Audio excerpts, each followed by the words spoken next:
What's going on, guys? Welcome back to the channel. My name is Nick, and in today's video we'll be going over the first half of part 13 of the master key system. Right here, as you go, master key system by Charles F. Hannell. And as you guys know, on these videos we always go over questions and answers. We'll reveal the questions in the beginning of the video, and then you stay towards the end of the video and we will be going over the answers after I'm finished reading. So here is what we're going to learn today. What is the method by which natural philosophers obtain and apply their knowledge? How may we be certain that this method is correct? What classes of facts are esteemed most highly, and upon what is this principle founded? And what does it destroy, and how have these laws been discovered? So, without further ado, master key system, Charles F. Hannell. Let's go ahead and get into the introduction of part 13, then we'll get straight into part 13. All right, so introduction to part 13. Physical science is responsible for the marvelous age of invention in which we are now living, but spiritual science is now setting out on a career whose possibilities no one can foretell. Spiritual science has previously been the football of the uneducated, the superstitious, the mystical, but men are now interested in definite methods and demonstrated facts only. We have come to know that thinking is a spiritual process, that vision and imagination preceded action and event, that the day of the dreamer has come. The following lines by Mr. Herbert Kaufman are interesting in this connection. He says, "They are the architects of greatness.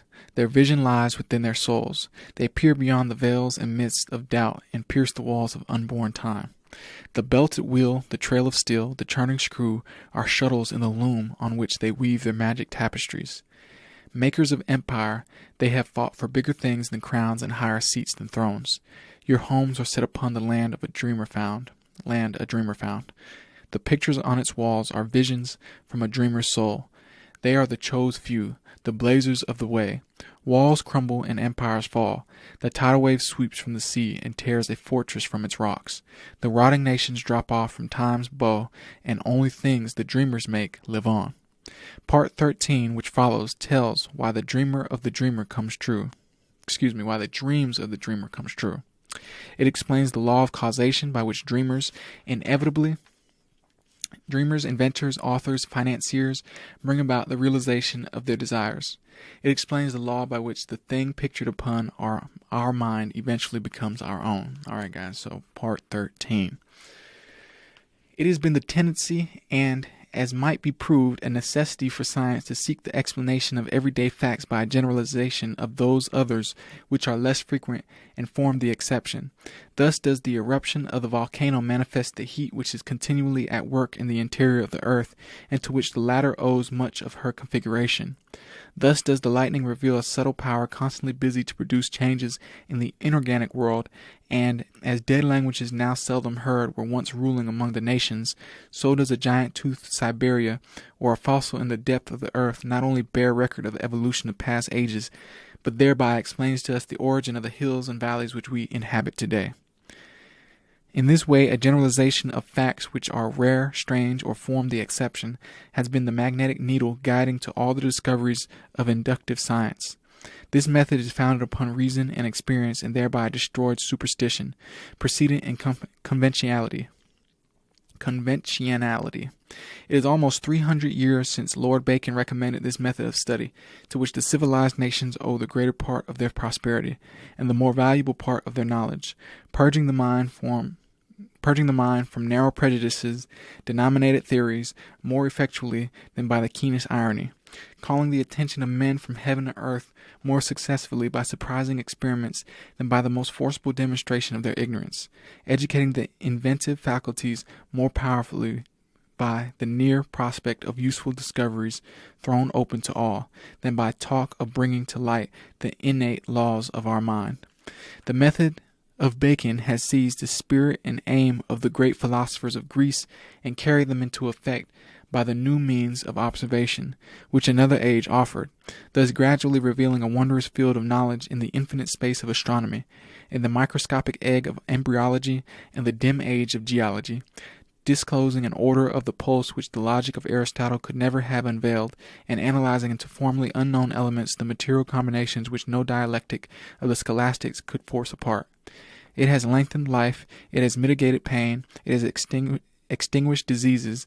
It has increased the fertility of the soil. It has given new securities to this mariner. It has spanned great rivers with bridges of form unknown to our fathers. It has guided the thunderbolt from heaven to earth.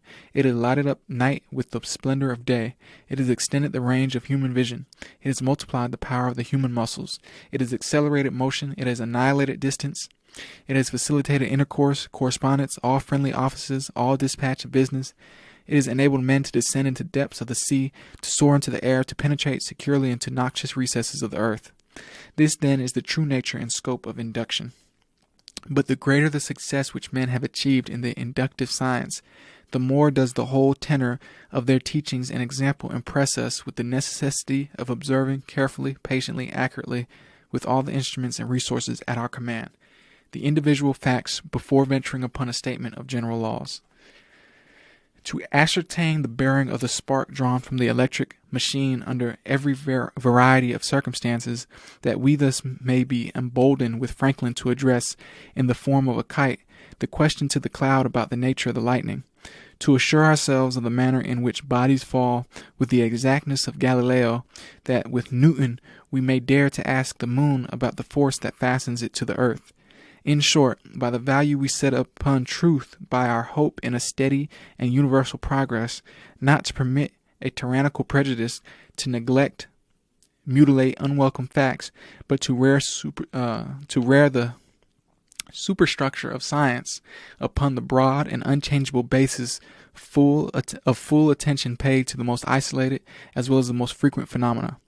An ever-increasing material may be collected by observation, but the accumulated facts are of very different value for the explanation of nature, and as we esteem most highly those useful qualities of men which are of the rarest occurrence, so does natural philosophy sift the facts and attach a preeminent importance to that striking class which cannot be accounted for by the usual and daily observation of life.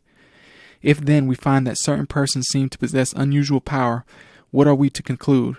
First, we may say it is not so, which is simply an acknowledgment of our lack of information, because every honest investigator admits that there are many strange and previously unaccountable phenomena constantly taking place. Those, however, who become acquainted with the creative power of thought will no longer consider them unaccountable. Second, we may say that they are the result of supernatural interference, but a scientific understanding of natural laws will convince us that there is nothing supernatural. Every phenomenon is the result of an accurate, definite cause, and the cause is an immutable law or principle which operates with invariable precision, whether the law is put into operation consciously or unconsciously. Third, we may say that we are on forbidden ground, that there are some things which we should not know. This objection was used against every advance in human knowledge. Every individual who ever advanced a new idea, whether a Columbus, a Darwin, a Galileo, or a Fulton, or an Emerson, was subjected to ridicule or persecution, so that this objection should receive no serious consideration, but, on the contrary, we should carefully consider every fact which is brought to our attention. By doing this, we will readily ascertain the law upon which it is based. Alright guys, so that is the first half of part 13, so let's go ahead and get straight into the answers here. Alright, so what is the method by which natural philosophers obtain and apply their knowledge? So, to observe individual facts carefully, patiently, accurately, with all the instruments and resources at their command, before venturing upon a statement of general laws. 2. How may we be certain that this method is correct? By not permitting a tyrannical prejudice to neglect or mutilate unwelcome facts. And what classes of facts are esteemed most highly? Those which cannot be accounted for by the usual daily observation of life. And upon what is this principle founded? Upon reason and experience. And what does it destroy? It destroys superstition, precedent, and conventionality. And how have these laws been discovered? By a generalization of facts which are uncommon, rare, strange, and form the exception. Alright guys, so that is the end of the video. I want to thank you guys for watching. As always, I enjoy sharing and reading this book to you guys. Go ahead and smash that like button if you enjoy that. Tap the subscribe button and help us with our current goal of 1,000 subscribers. If you have any questions about anything I just read, what we talked about, anything on the channel, go ahead and leave me a comment in the comment section below. or send me an email directly at info@tycoontalk.xyz, and we'll go ahead and discuss in further depth about whatever your question is.